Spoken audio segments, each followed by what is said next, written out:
teman-teman. Jadi kita Nongki Talk sore ini kita akan bahas tentang investasi saham syariah. Jadi bersama dengan Mang Amsi sebagai founder dari komunitas saham syariah ya, Kang ya. Syariah saham. Itu oh ya, syariah saham. Itu sejak kapan, Kang? Komunitas sendiri, Kang? Oh ya, makasih Kang. Komunitas syariah saham itu dimulai tahun 2014 di Facebook ya sebenarnya awalnya. Tapi kita mulai ramenya gitu setelah ada di Telegram akhir 2015 ya. Di 2014 di Facebook, 2015 bikin websitenya, 2016 ramenya di Telegram sampai hari ini, dan kita juga ada platform lain di Instagram, di YouTube juga gitu. Nah, jadi kalau teman-teman yang mau belajar saham, terutama saham syariah, bisa gabung ya, Kang ya, ke komunitasnya ya, Kang ya. Boleh. Siap. Iya, teman-teman mungkin di sini yang baru bergabung sudah mendengar suara saya dan Mang Amsi ya. Oke, ini Mang. Jadi kita kan mau bahas tentang investasi saham syariah. Kadang tuh terutama kayak teman-teman di sekitar saya tuh masih agak ragu-ragu gitu, terutama teman-teman yang mungkin menjalankan kehidupan secara syariah gitu kan. Setiap saya ajak, ayo kita tabung saham atau investasi saham, terus teman-teman tuh kadang beberapa yang masih ragu, ini aman gak ya secara agama gitu, ini syariah gak ya. Nah mungkin dengan Mang Amsi sharing, nah mungkin bisa lebih tercerahkan nih teman-teman yang mau investasi saham tapi yang berbasis syariah. Nah mungkin Mang Amsi boleh silahkan dimulai, Mang. Ya, bismillahirrahmanirrahim. Assalamualaikum warahmatullahi wabarakatuh. Selamat sore buat semuanya sambil menunggu buka yang menjalankan puasa. Pertanyaannya menarik, Kang aja ya tadi. Jadi kenapa sih kita harus mulai berinvestasi di saham syariah gitu ya? Karena pertama realitanya di kita itu adalah negara dengan muslim terbesar di dunia, namun untuk literasi keuangan syariahnya itu masih di bawah 0,1%, bahkan bukan 1% lagi tapi 0,1%. Artinya dari 250-an juta penduduk Indonesia itu masih di bawah 100 ribuan ya, atau berapa, 1%-nya kan 2,5 juta ya, berarti 0,1-nya 250 ribu. Nah ini masih sekitar 50 atau 70 ribuan lah yang sudah mulai berinvestasi di saham syariah. Banyak kendala dan banyak tantangannya memang ketika kita ingin mensosialisasikan saham syariah ya, terutama ada dua hal yang sering diungkapkan oleh mereka yang ingin mulai berinvestasi di syariah. Pertama adalah masalah apakah saham itu judi itu. Nah, itu biasanya umum untuk semua saham. Yang kedua, kalau yang syariah itu ditambah, apakah investasi saham itu halal gitu. Jadi pertama masalah masalah spekulasinya gitu, apakah dominan spekulasi atau tidak. Yang kedua, apakah itu halal atau tidak, kan seperti itu Kang ya masalahnya. Nah, kita jawab bahwa berinvestasi saham atau berdagang saham itu bukan judi. Kenapa? Karena tidak taruhan gitu. Basicnya adalah basicnya akarnya itu jual beli kan, jelas gitu. Ketika kita mau berinvestasi saham biasanya kan diawali dengan praktek buy, dan kalau pingin ini prakteknya sell, jadi jual beli gitu, beli jual, tidak ada yang namanya taruhan gitu. Kalau taruhan itu kan saya dengan Akang misalnya nih taruhan nih menang mana nih MU sama Man City gitu ya. Nah misalnya pasang 100 ribu yang menang kan pasti dapatnya dari yang kalah, betul nggak? Jadi misalnya kita taruhan 100, yang menang 200 ribu, nanti dapatnya dari yang kalah, kan semuanya dapat tuh. Nah, saham itu nggak seperti itu. Saham itu jual beli. Misalnya saya beli saham ABCD di harga 1.000, jual di 1.200. Berarti saya untung 20% loh. Seperti itu. Tapi ketika ada yang beli di 1.200, kemudian ada yang jual di 1.300, kemudian jual di 1.200, jual rugi. Itu bukan berarti dia hasil taruhan, tapi dia menjualnya jual rugi gitu. Bukan berarti taruhan kita sama-sama di saham yang sama, kan seperti itu. Yang pertama itu mematahkan bahwa saham bukan judi ya. Nah yang kedua masalahnya adalah apakah saham itu syariah atau tidak. Nah kita memandangnya tergantung dari kita sebagai apa. Kalau kita sebagai praktisi sebenarnya kita tidak dipusingkan dengan halal haram saham itu karena sudah ada fatwa yang mendukung itu. tahun 2011 ada fatwa nomor 80 yang itu menjadi landasan munculnya indeks saham syariah Indonesia dan juga menjadi landasan munculnya sistem online trading syariah. Artinya pemerintah dan regulator dalam hal ini seperti OJK dan Bursa Efek Indonesia sudah sangat menjamin kehalalan dari produk saham syariah ini sendiri gitu ya. Nah, jadi kita tidak perlu ragu lagi. Kecuali kalau teman-teman masih mempertanyakan apakah saham ini halal atau haram. Nah, itu mungkin lebih ke bagaimana teman-teman harus memahami dasar hukum dari munculnya fatwa tersebut. Nah, ini kan bukan ranah saya. Kalau saya sebagai user gitu, saya bukan sebagai produsen fatwa, tapi saya sebagai user fatwa. Jadi mungkin kita harus membedakan apakah kita sebagai penerbit fatwa atau kita sebagai pemakai fatwa. Simpelnya gini lah logikanya. Teman-teman tidak perlu memahami mekanisme SMS, mekanisme WA, mekanisme misalnya Instagram seperti ini, gitu ya, seperti itu, untuk menggunakan HP kan gitu. Yeah. Tapi kalau misalnya teman-teman kerjanya memang di bidang IT atau di bidang misalnya teknologi seluler, ya berarti harus memahami benar seperti apa. Nah, kita itu pemakai, user gitu. Kita user fatwa. Jadi kita ketika sudah ada fatwa yang itu ditelurkan atau diterbitkan oleh ahli-ahli di bidangnya, saya memang basicnya bahasa Arab misalnya. Saya juga belajar agama gitu ya. Pendidik akademi saya adalah berlatar belakang di pendidikan keagamaan. Tapi bukan berarti saya berhak memfatwakan sesuatu, karena saya tidak memiliki ilmu untuk bisa memfatwakan itu. Nah, ketika sekarang sudah ada dewan, dan itu sebuah keputusan konsensus kolektif atau ijtima istilahnya, banyak orang di situ yang mengkaji, kemudian ada dasarnya misalnya dari Quran seperti apa, hadisnya seperti apa, kemudian menerbitkan sebuah fatwa. Kita anggap itu sebagai konsensus. Konsensus itu yang sifatnya kolektif itu lebih kuat daripada ijtihad pribadi, misalnya seperti itu. Nah, tambahan lagi, fatwa nomor 80 tahun 2011 itu menguatkan fatwa sebelumnya nomor 20 dan nomor 40. Jadi kalau ditanya, landasan investasi saham syariah itu apa sih? Gampang, fatwanya ingat aja nomornya gampang kok. Nomor 20, nomor 40, nomor 80 gitu. 20, 40, 80. Nanti tinggal teman-teman cek 20, di Google 40, kemudian dan download kemudian baca secara komprehensif.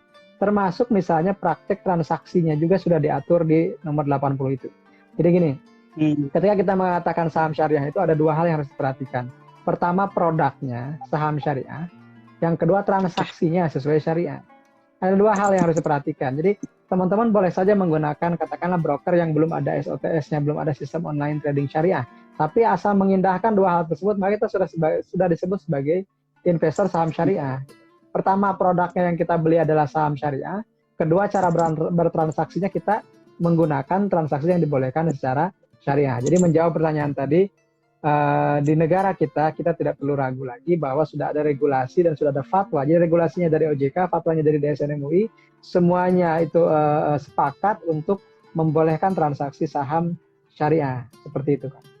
Oke, jadi Bang, jadi udah jelas ya, sudah aman, jadi tidak perlu lagi khawatir atau ragu untuk teman-teman yang mau berinvestasi saham syariah di pasar modal Indonesia. Pokoknya gampangnya tadi yang udah disebutin sama Mang Amsi, fatwanya itu 20, 40, 80 ya, Mang Amsi ya?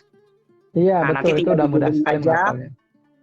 20, 40, 80, tinggal di googling aja, detailnya ada di situ. Tata aturannya sudah dijelaskan di dalam itu. Nah, terus Mang, kalau misalkan saham syariah itu ciri-cirinya apa sih, Mang? Oke, makasih. Berarti kita yang bicara sekarang kriteria kan. Jadi ketika suatu saham disebut syariah itu ada dua jenis sahamnya. Pertama, saham emiten atau perusahaan aktif, yang kedua perusahaan pasif. Perusahaan aktif itu adalah perusahaan yang dari awal, dari sejak ADART-nya itu sudah menyatakan diri sebagai emiten syariah. Di mana ketika emiten syariah itu pasti harus melibatkan misalnya Dewan Pengawas Syariah atau yang lainnya lah, penunjangnya begitu ya. Itu di Indonesia baru ada 4 yang masuk ke emiten aktif syariah itu. Pertama adalah PNBS, kodenya ya. Kan teman-teman nanti kalau belajar saham itu ada ticker, kode saham. Dan biasanya itu 4 huruf ya. Misalnya PNBS, Panin Dubai Syariah Bank. Kemudian ada Bank BTPS ya, BTPN Syariah. Ada BRI Syariah. Satu lagi ada JMAS, asuransi jiwa abadi itu ya, yang 4 ya.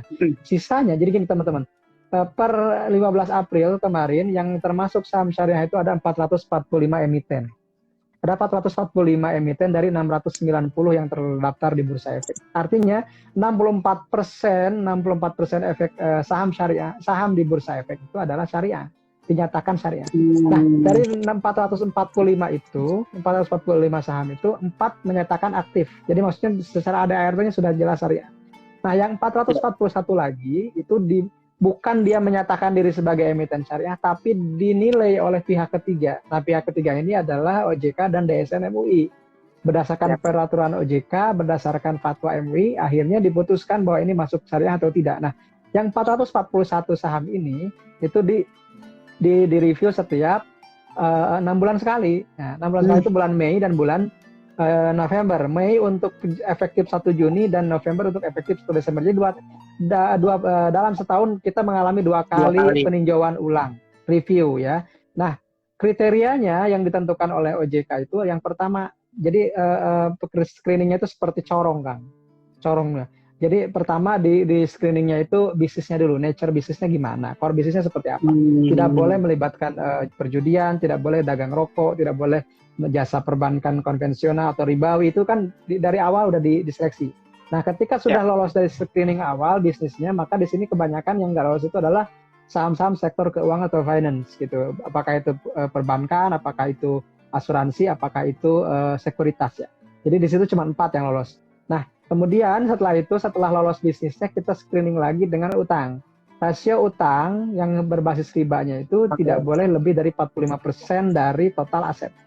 Terakhir setelah lolos dari hutang, itu diseleksi lagi dengan total pendapatan non halal, tidak boleh lebih dari 10% dari total pendapatan semuanya. Nah, setelah di screening sampai 3 kali, muncullah daftar efek syariah atau DES.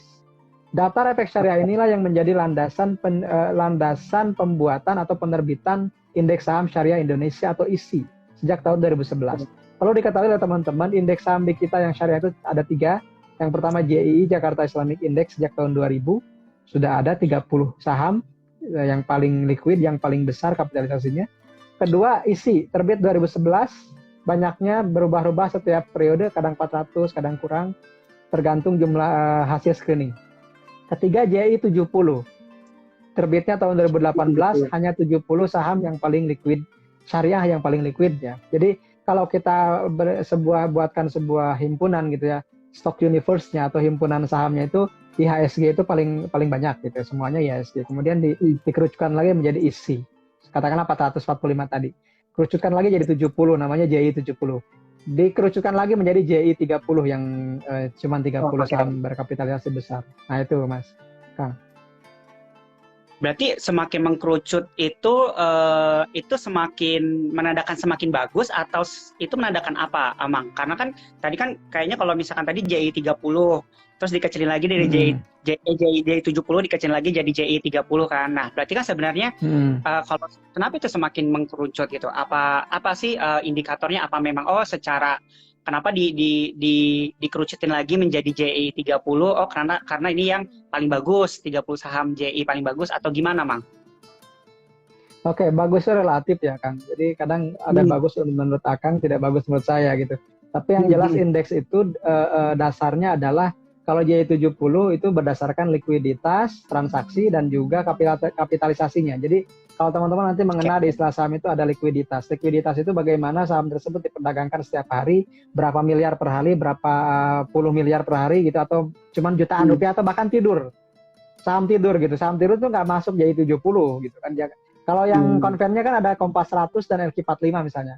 Kalau saham-saham tidur kan pasti nggak masuk di situ. Misalnya saham tidur itu gini Pak, ya teman-teman. Saham tidur itu misalnya dalam 1 bulan cuma sehari munculnya, atau bahkan beberapa bulan juga nggak pernah gerak, nggak pernah diperdagangkan, itu saham tidur namanya. Nah, JI 70 itu menyaring 70 saham. Atau di terus gitu kan, lurus gitu ya, rata ya. Lurus gitu, apalagi harganya gocap terus ya. Nah, JI 70 itu adalah 70 saham syariah yang paling liquid dan paling besar kapitalisasinya. Kemudian disaring lagi jadi 30. 30 ini sahamnya kapitalisasinya besar, kapitalisasi itu jumlah saham dikali harga kan ya.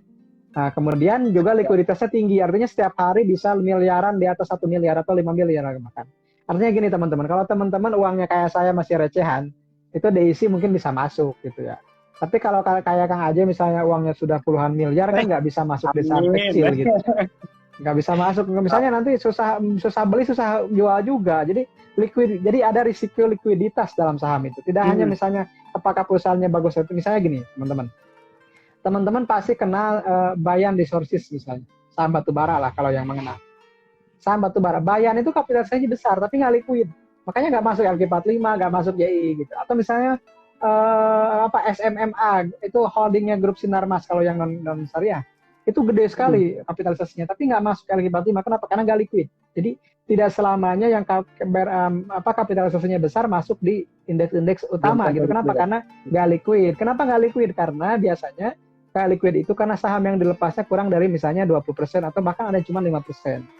Artinya nggak begitu liquid sahamnya, istilahnya pelit ya, pemegang sahamnya dia nggak ngobrol saham gitu, karena biasanya itu justru saham bagus sih kalau yang misalnya kayak kemarin yang sudah delisting kan ada Taiso ya, SKBB itu kode sahamnya, itu kan 95 atau 97% itu dimiliki oleh satu perusahaan gitu, cuman nyisain cuman 3 atau 2% buat publik, akhirnya kan delisting karena ada aturan baru nggak boleh kalau di bawah 5% itu masih ada di bursa efek gitu kan.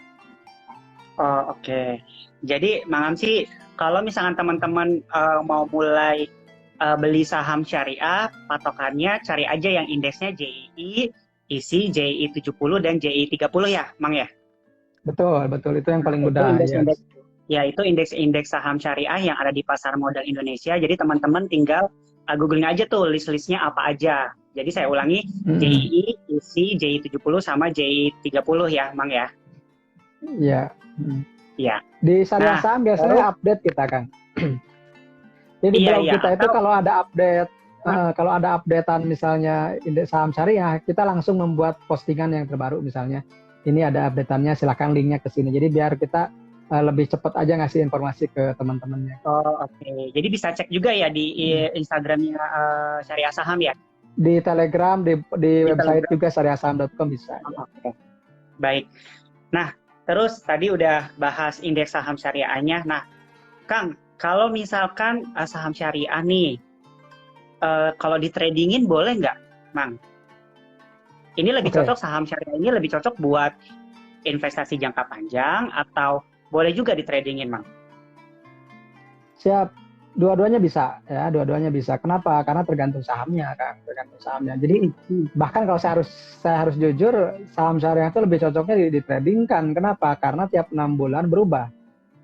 Tiap 6 bulan berubah konstituennya gitu ya.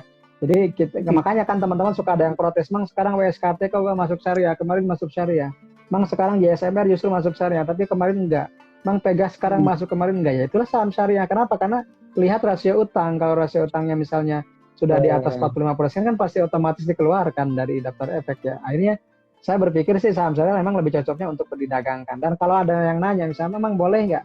Itu ada di fatwa nomor 80 tadi gitu. Di fatwa nomor 80 tadi itu diatur bahwa transaksi syariah itu yang pertama adalah saham yang diperdagangkannya harus syariah, kedua tidak boleh menggunakan utang margin kan gitu. Kemudian saham yang sudah dibeli itu bisa dijual kembali meskipun waktunya baru sehari atau bahkan mungkin di hari yang sama. Kenapa? Karena menurut asas qabad hukmi itu sudah menjadi hak kita meskipun secara penyelesaiannya masih 2 hari, sekarang T+2 gitu. Nah kalau teman-teman tidak ingin dipusingkan misalnya dengan apakah saham ini syariah atau tidak, apakah transaksi saya itu syariah atau tidak, teman-teman gabungnya di sekuritas yang sudah ada SOTS, sistem online trading syariah. Nah itu ada 16 sekarang sekuritas yang sudah punya ya. Jadi 16 sekuritas tersebut online tradingnya, syariahnya sudah disertifikasi oleh DSN MUI dan itu ada masa berlakunya. Misalnya kalau tidak salah sekitar 3 tahun ke depan ya. Itu sudah ada. Nah, kita juga sudah sering mengupdate itu ya. Misalnya kalau ada yang baru kita update kan. Misalnya yang terbaru itu kemarin ada Kim Eng, kemudian ada apalagi misalnya Samria Sekuritas gitu yang baru membuat online trading syariahnya seperti itu di tahun ini ya.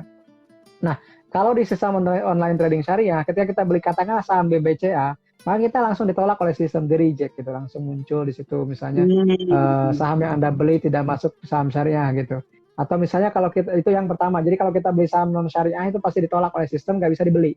Meskipun kita punya uangnya 1 miliar misalnya, tapi kalau sahamnya non syariah langsung ditolak gitu. Itu satu kelebihannya. Yang kedua, ketika kita beli saham syariah, misalnya sahamnya syariah sih, misalnya apa ya? Unilever gitu ya, Unilever. Nah, ketika Unilever dibeli gitu ya, kita beli Unilever, ternyata misalnya uangnya kita punya 10 juta nih. Nah, ternyata kita belanjanya 10 juta 100 ribu, itu langsung ditolak juga kan, langsung ditolak juga oleh sistem, nggak bisa. Kenapa? Karena uang yang dibelanjakan lebih dari kas, karena itu nanti kenanya margin, dan margin itu kan nggak boleh.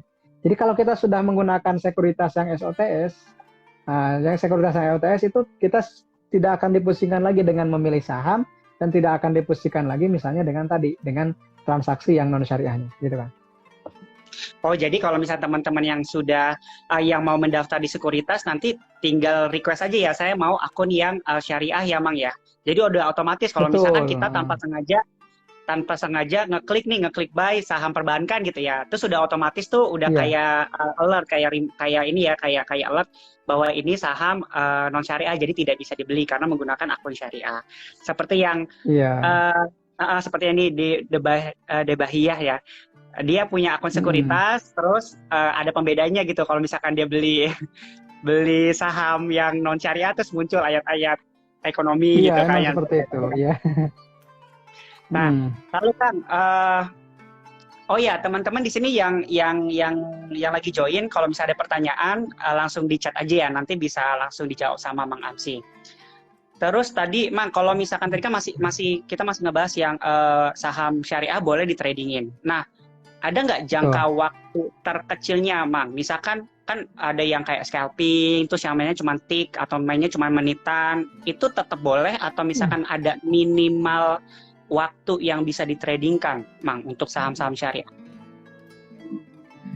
Jadi sebenarnya sini Kang, sebenarnya yang menjadi fokusnya bukan masalah waktunya sih ya sebenarnya, tapi lebih kepada misalnya kalau itu sudah jadi milik kita kan sudah kita bebas jualnya kapan saja. Jadi tidak ada istilah misalnya ini harus sehari 2 hari, tidak gitu. Kalau misalnya di hari itu juga sudah untung dan kita berniatnya ini udah dijual aja nggak apa-apa karena sudah. Jadi gini logikanya ilustrasinya.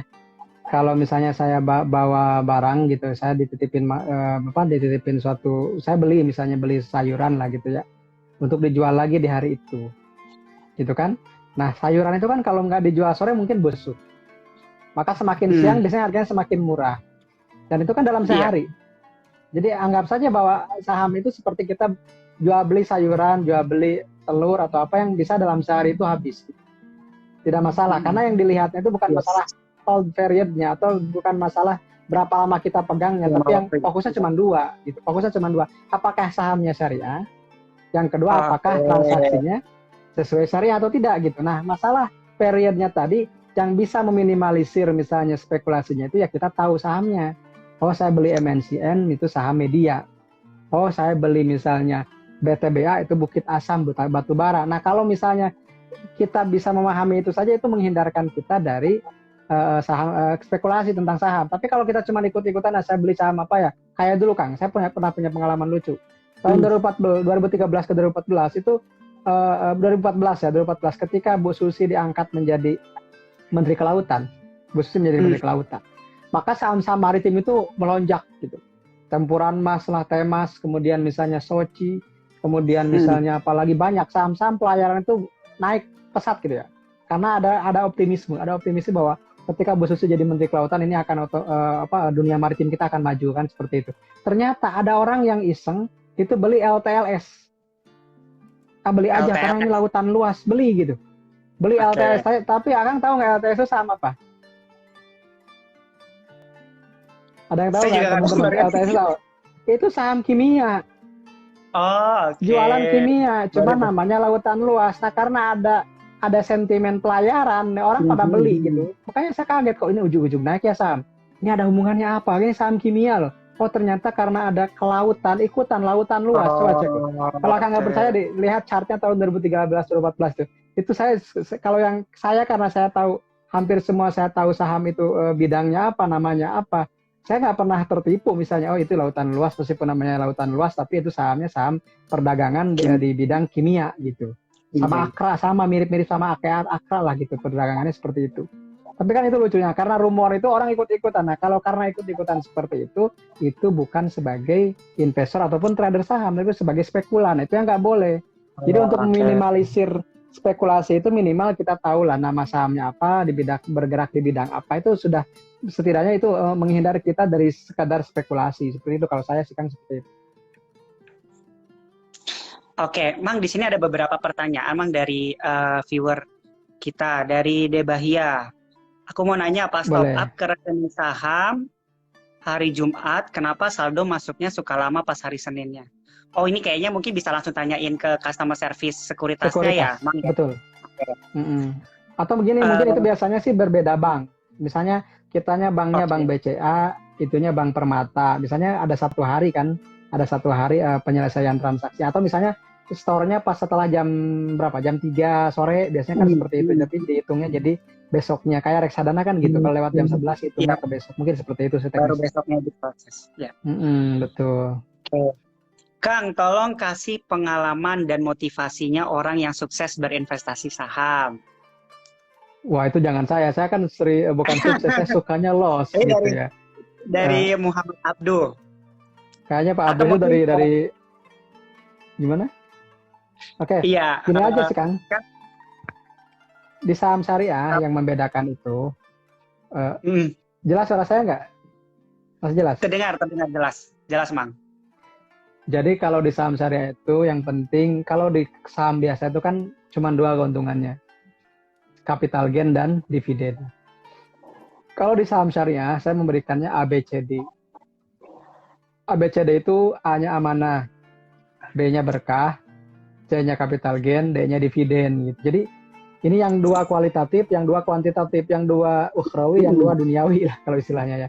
Jadi kita di investasi di saham syariah itu bukan semata-mata cari cuan, cari untung, tapi yang utamanya amanah. Amanah itu adalah bagaimana kita amanah dalam menunaikan kewajiban kita sebagai hamba Allah.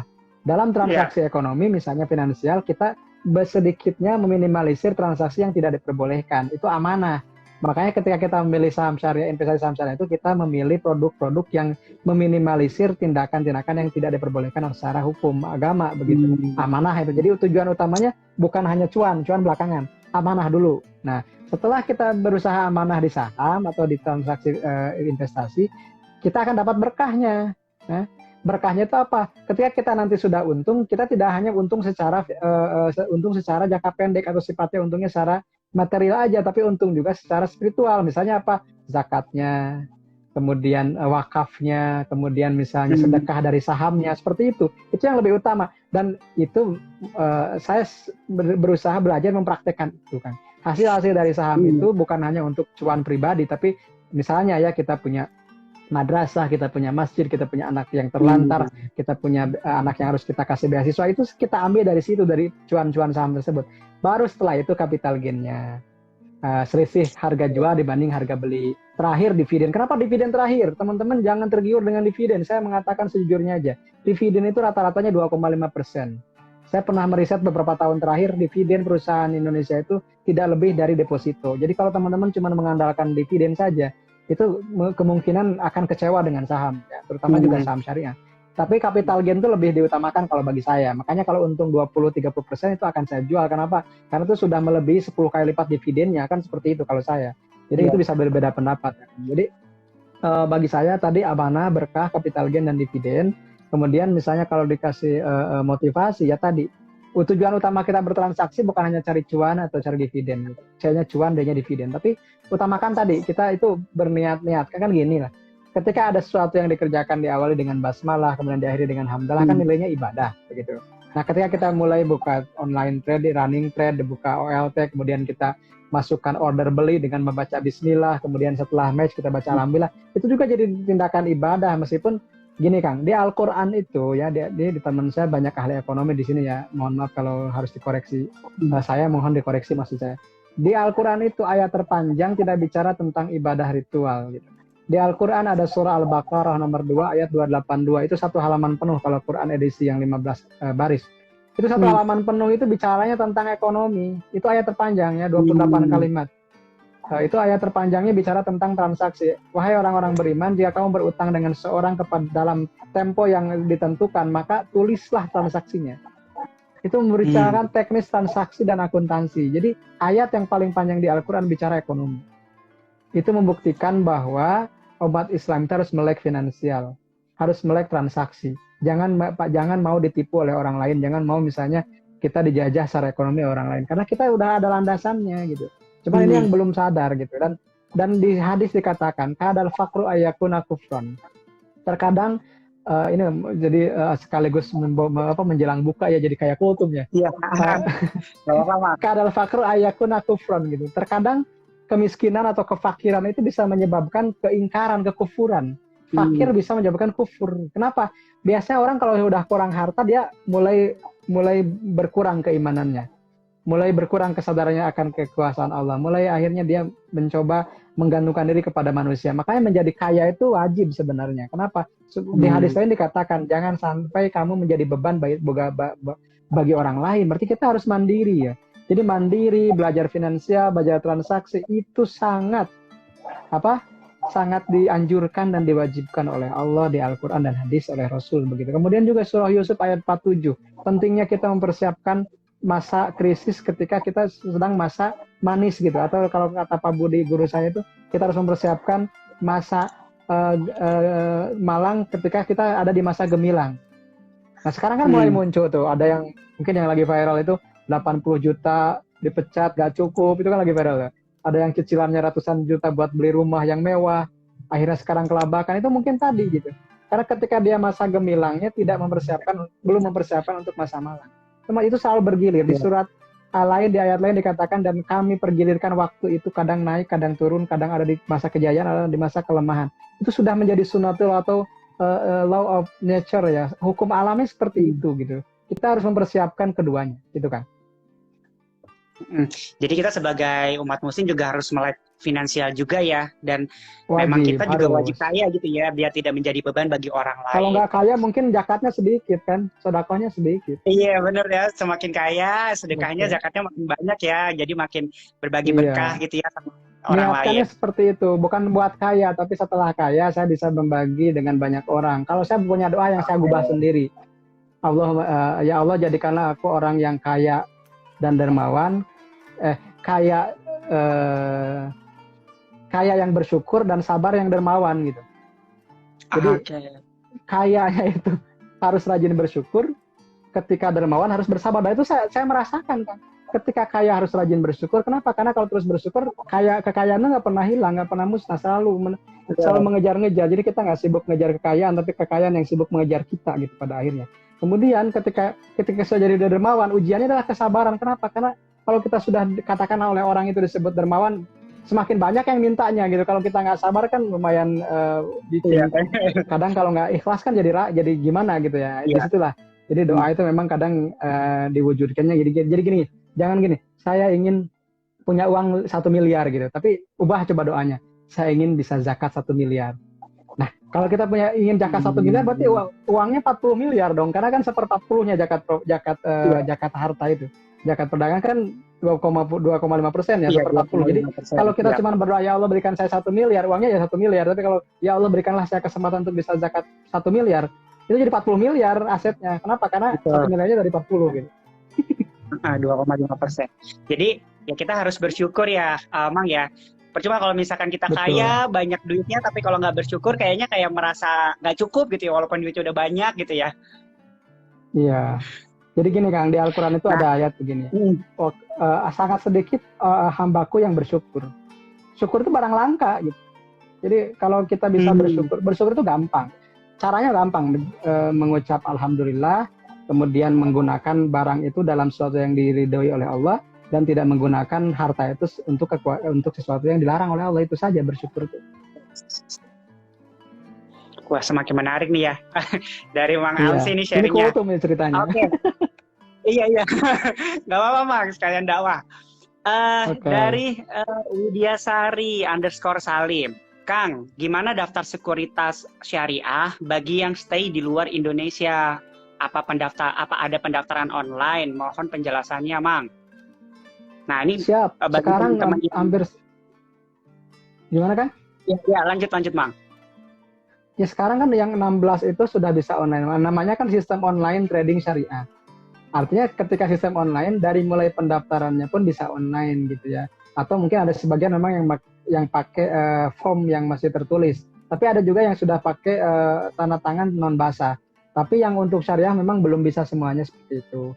Jadi kalau teman-teman yang dari luar negeri itu bisa saja mendaftarnya lewat online, untuk berkasnya bisa nyusul. Biasanya gitu, misalnya dibantu sih sama sekuritasnya. Yang penting ada ISID dulu, apa namanya, semacam nomor unik investor dulu aja seperti itu. Untuk persyaratan mungkin bisa nyusul, dan itu bisa diobrolkan lah dengan marketingnya. Itu tataran teknisnya bisa diobrolkan dengan sekuritas yang kita pilih. Oh, oke. Jadi kalau misalkan kita ada di luar Indonesia tetap bisa melakukan investasi saham syariah di pasar modal Indonesia ya, Mang ya, walaupun kita ada di luar Indonesia ya, Mang? Iya, betul. Logikanya gini Kang aja. Dulu syariah saham itu lahir karena ada orang Thailand yang mau investasi di saham syariah.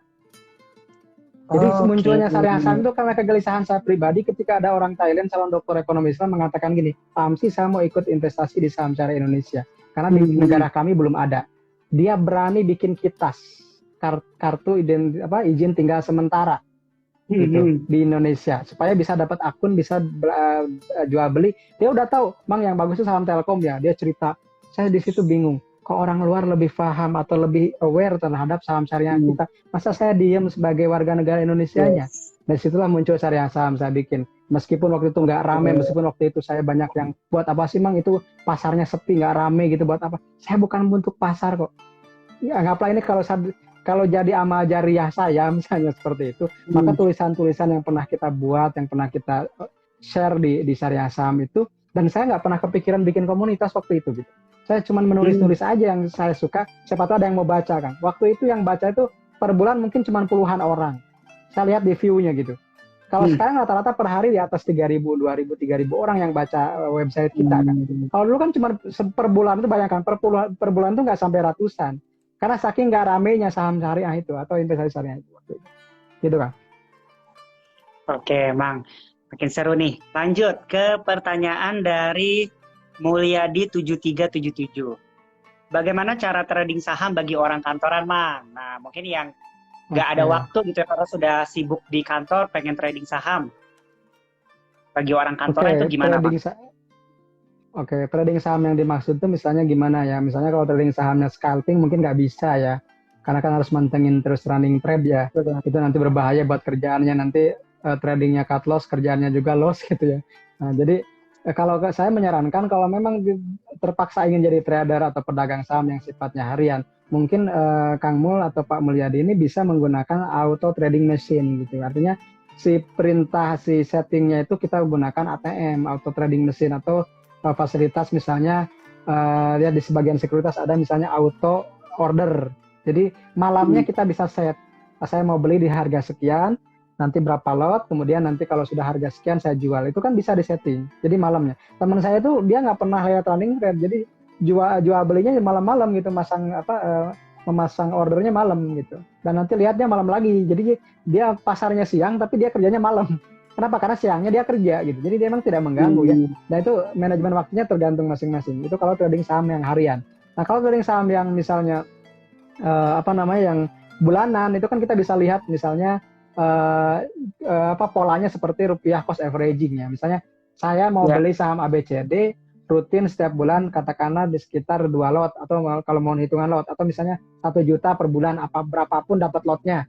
Gitu. Kalau lagi naik ya bisa, lagi turun ya bisa, gitu kan, semuanya bisa. Jadi itu juga lebih baik. Kenapa? Kita tidak dipusingkan dengan pergerakan harga. Jadi sekali lagi teman-teman, yang perlu ditanyakan kepada kita itu bukan sahamnya apa, bukan cara tradingnya seperti apa, tapi tanyakan kita tipikalnya seperti apa gitu. Apakah sebagai investor, apakah sebagai trader bulanan, apakah sebagai trader yang harian, scalping. Itu saya tidak bisa memaksa setiap orang harus menjadi investor. Saya tidak bisa mengajak semua orang jadi scalper. Jadi semuanya itu disesuaikan dengan profil risiko masing-masing. Karena bagi saya tidak ada saham yang sepenuhnya harus ini benar, tapi adanya saham yang cocok dan relevan dengan tipikal kita.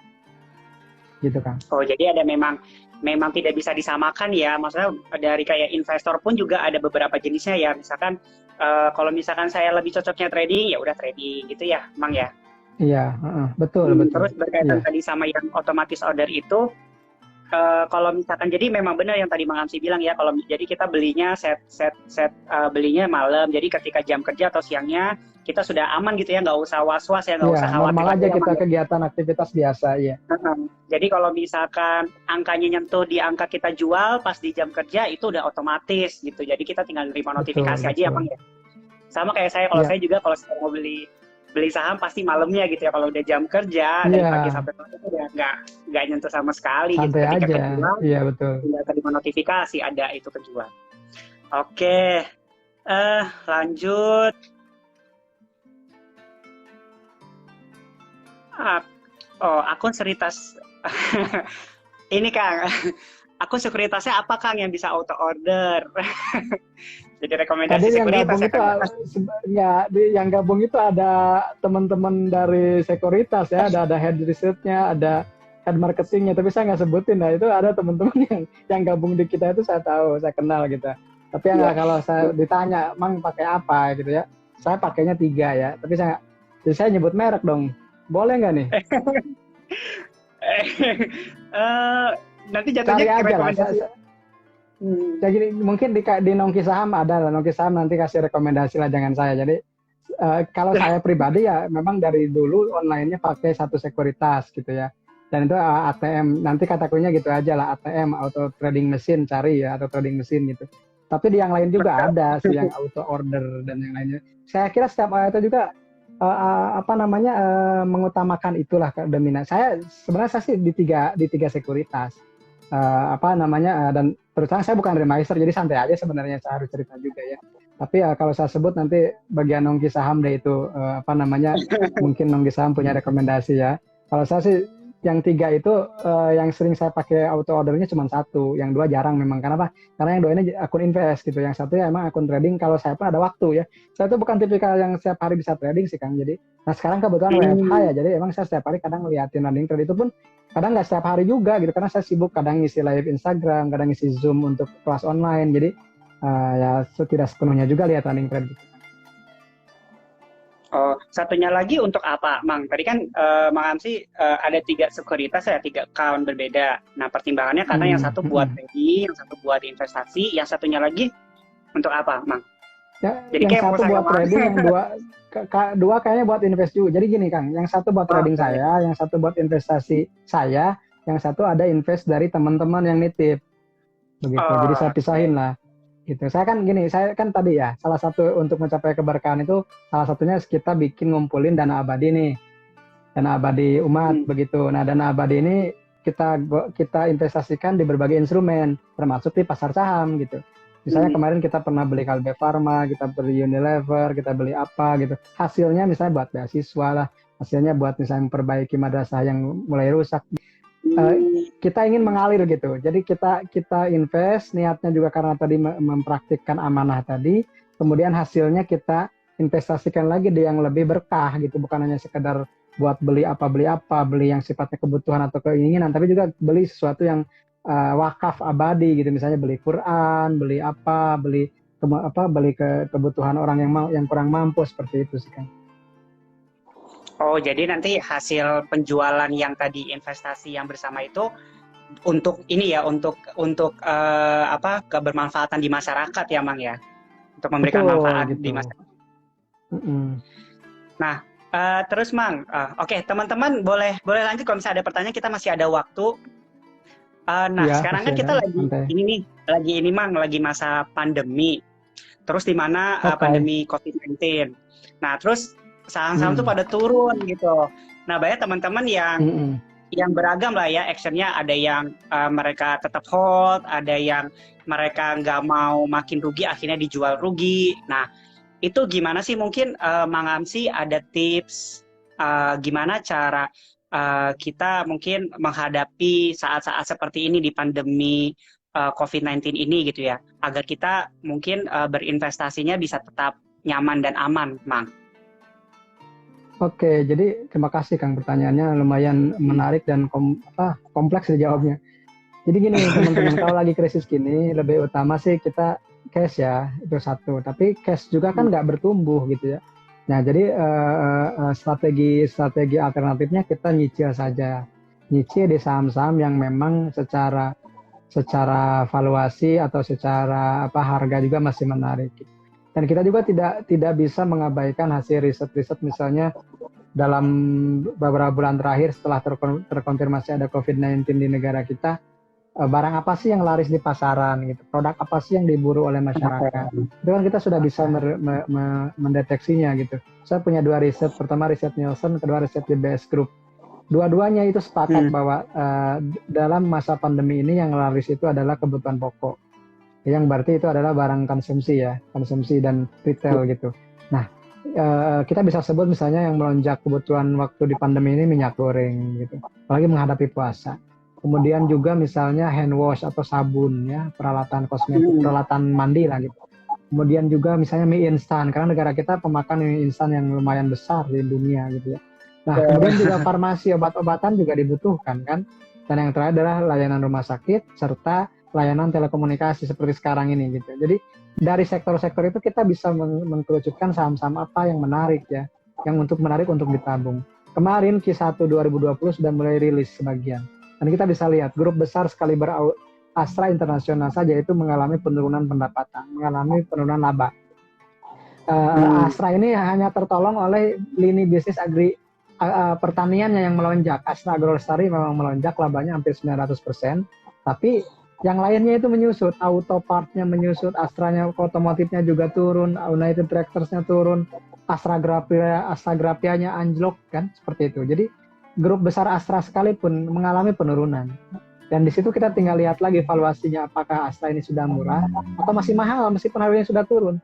Nah, disitulah pentingnya teman-teman mengupdate selalu informasi dari kinerjanya. Jadi kita tidak, semalam mungkin teman-teman yang lihat Warren Buffett itu kan katanya melepas kepemilikan di saham-saham penerbangan. Dan itu kan kenapa ya? Kita harus realistis karena penerbangan di masa pandemi memang berhenti gitu. Tapi ada apa ya? Ada anekdot ya. Justru kalau Garuda GIA itu katanya kalau berhenti penerbangannya justru naik labanya gitu. Kenapa? Karena kalau beroperasi ruginya banyak, kalau nggak beroperasi ruginya dikit gitu. Makanya kan sahamnya mulai kemarin naik gitu. Seperti itu katanya, itu kata teman-teman tuh yang gitu. Dan minyaknya turun, jadi minyaknya turun, nggak ada operasional, justru lebih efisien katanya. Dan itu harganya naik sahamnya itu, rumornya rumor humor artinya ya, seperti itu. Iya. Tadi saya sempat nyimak Bang Hamsi sebut kayak saham-saham yang sekarang sedang dibutuhkan produknya kayak kebutuhan pokok gitu ya, obat-obatan, terus kayak sabun. Dan setelah saya juga mungkin ya hampir tiap hari ngecek grafik saham memang pada naik juga ya, kayak sektor kayak obat-obatan itu lagi pada naik gitu ya, terus kayak sabun, kebutuhan ya. itu lagi pada naik ya. Oke. Lanjut Bang, pertanyaan dari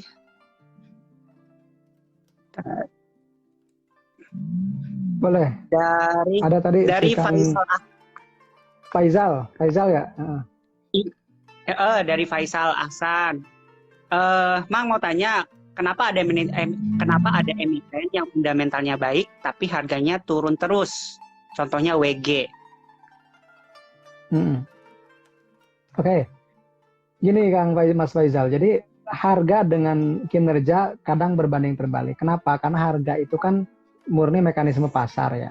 Artinya supply demand dari bursa itu sendiri, dari pelaku pasar. Artinya gini, kenapa WG bagus tapi harganya turun? Pertama, WG itu kan bagus itu menurut 2019. 2019 memang bagus begitu. Tapi ketika 2020 Q1 kita belum tahu, belum ada rilis laporan keuangannya. Seperti itu, kalau nggak salah belum rilis. Jadi, dan setahu saya kemarin Adikarya sudah rilis dan anjlok laba bersihnya. Nah, kalau sudah ada satu sampel dari konstruksi pasti semuanya kena gitu. Semuanya sama, kondisinya sama karena segrupnya kan di situ, konstruksi BUMN seperti itu. Jadi kemungkinan kalau kenapa harganya turun karena pelaku pasar yang katakanlah big fund-nya itu, para manajer investasi misalnya atau dana pensiun itu sudah mulai menarik dari saham-saham konstruksi karena mulai tidak menarik gitu, mulai tidak interesting untuk valuasinya. Karena boleh jadi sekarang justru jadi mahal. Jadi gini Kang Faisal, boleh jadi di tahun kemarin saham tersebut murah. Tapi justru di tahun sekarang jadi mahal karena kinerjanya tidak sehebat atau bahkan anjlok 80-90% dibanding tahun kemarin. Itu saya pernah mengalami tahun 2014, ada saham yang fantastis naiknya karena memang kinerjanya bagus. Tapi di tahun berikutnya di kuartal 1 labanya anjlok, dia jadi jatuh lagi harganya. Jadi tapi karena kita itu bukan big fund, jadi kita hanya tahu dari laporan keuangan. Sementara big fund itu kadang mungkin mereka sudah punya info duluan lah gitu ya. Saya tinggal telepon ya dari perusahaannya, gimana nih Q1? Kayaknya lagi jelek. Dia udah lepas perlahan. Nah, lepas perlahan itu dalam jangka panjang kan jadi turun harganya. Seperti itu. Jadi selalu konfirmasi dengan kinerja terbaru. Jadi WG atau misalnya WG, WSBP, Weton mungkin 2019 itu murah. ADI dan yang lainnya. Tapi sekarang boleh jadi dikatakan valuasinya mahal. Kenapa? Konstruksi itu sekarang terhenti. Beberapa dihentikan dulu, direm dulu. Ya. Kegiatannya, operasionalnya karena terkait pandemi ini gitu. Dan itu akan berimbas kepada pendapatan, revenue, dan juga kepada ujungnya laba bersih. Apalagi kalau pendapatannya turun tapi beban pasti kan labanya jadi berkurang atau bahkan jadi berbalik jadi rugi bersih. Contoh kemarin anak usahanya Astra di bidang konstruksi bahkan ruginya membengkak hampir berapa kali lipat, hampir 2 kali lipat kalau nggak salah ya, membengkak itu.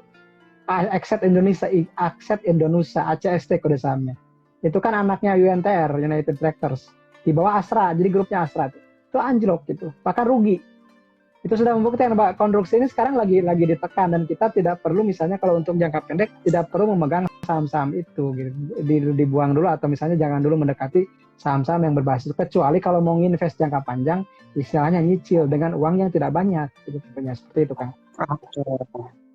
Jadi sebenarnya bisa aja tapi nggak usah banyak-banyak ya, nyicil gitu ya, porsinya bukan lamsam gitu ya. Nyicil aja.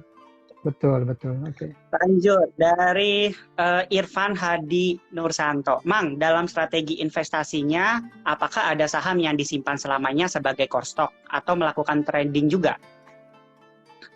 Oke, terima kasih Kak Irfan. Saya dua-duanya ya. Saya itu kan trader sekali. Saya itu travestor ya. Trader investor maksudnya.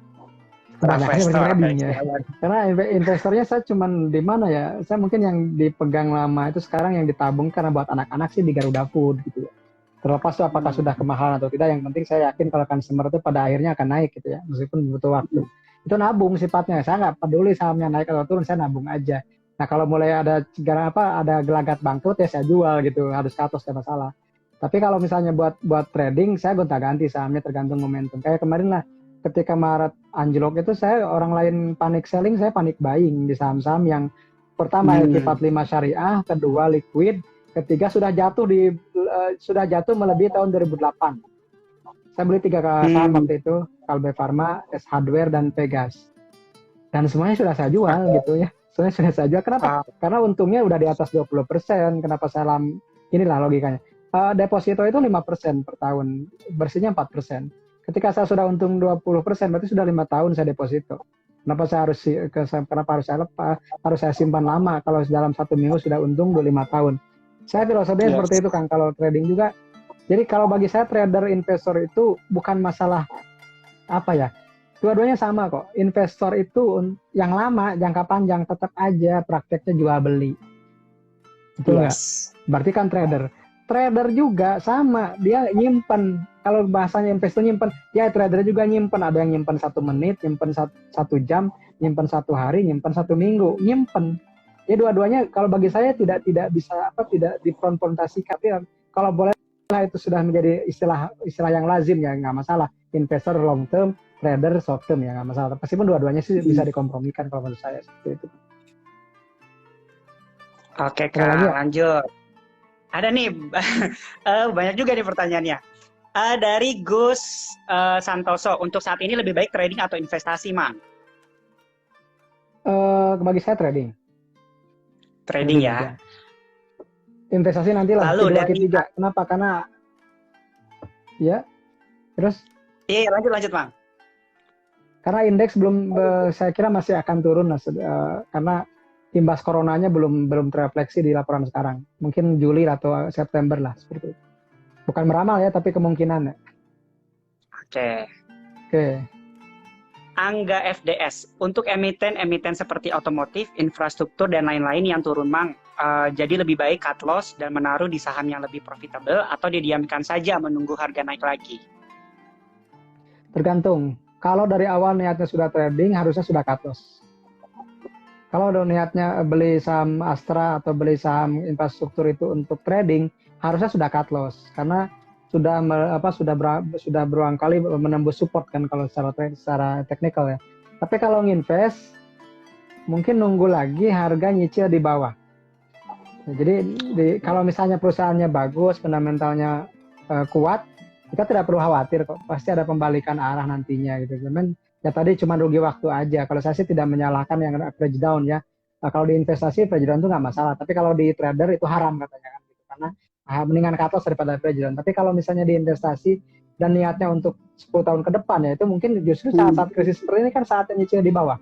Kalau buat invest. Jadi kalau udah terlanjur minus 50%, kalau saya sih mendingan nggak cut loss tapi nyicil aja di bawah biar nanti harga rata-ratanya justru di bawah lebih turun gitu seperti itu kan. Jadi ketika naik profitnya lebih besar ya, Mang ya? Iya, minimal impas lah nanti. Oke, Mang, ini seru banget ya. Cuman waktu kita terbatas hanya 1 jam, Mang, karena di IG Live ini hanya 1 jam. 1 jam ya. Kita masih ada 3 menit lagi, Mang. Mungkin, Mang, ini ya, terima kasih banyak, Mang Amsi atas sharingnya. Siap. Nah, kalau misalkan pengen tahu nih, mungkin Mang Amsi boleh info nih ke teman-teman di sini. Kalau misalkan gimana caranya biar bisa tahu nih lebih lanjut tentang tentang investasi saham syariah di komunitasnya Mang Amsi, mungkin boleh share, Mang, Telegramnya apa, websitenya apa, IG-nya apa, jadi teman-teman bisa tetap dapat ilmunya setelah ini gitu, bisa update. Makasih Kak Aji. Teman-teman kalau website kita di syariahsaham.com, kemudian Telegram kita ada di bio-nya Instagram. Instagram kita mudah dikenal Syariah Saham. Jadi, Syariah Saham, SYARIAH Saham gitu. Kenapa tidak saham syariah? Karena sahamsyariah.com itu sudah ada yang beli sejak dulu, Kang, entah siapa sampai sekarang pun nggak ada isinya itu websitenya. Akhirnya kita bikinnya jadi Syariah Saham. Tapi ada hikmahnya Syariah Saham itu berarti yang diutamakannya kesyariahannya ketimbang kesahamannya. Artinya sesuai dengan filosofi ABCD tadi, kita utamakan amanah berkahnya, baru capital gain dan dividennya.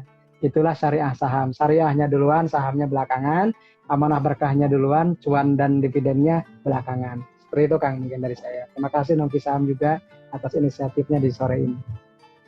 Iya, Mang Amsi, terima kasih banyak. Teman-teman yang udah join, terima kasih juga buat teman-teman. Mang Amsi sehat terus, salam buat keluarga di rumah. Amin. Selamat ngabuburit.